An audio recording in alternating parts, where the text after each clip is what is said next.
In the past year, I've done over $1 million in sales on Whatnot. What are the lessons I learned? Well, there's about three. The first one is that sourcing is everything. If you have good product, you will do well on Whatnot. Number two is Whatnot is absolutely, hands down, the best up and coming platform for selling out there. It combines all of the elements of social interaction and it does that so well.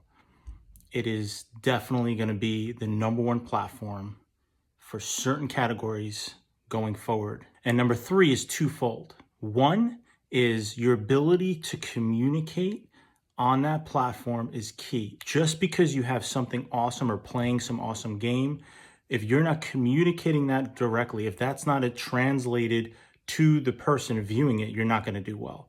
And number two is incentive, right? There's a lot of games that people play, but they're not really that incentivized to buy. So if you can get communication done well on top of incentive, if you get those two things done really well and whatnot, you will absolutely dominate. And that is from my personal experience selling over $1 million, over 90 something thousand items so far this past year on Whatnot.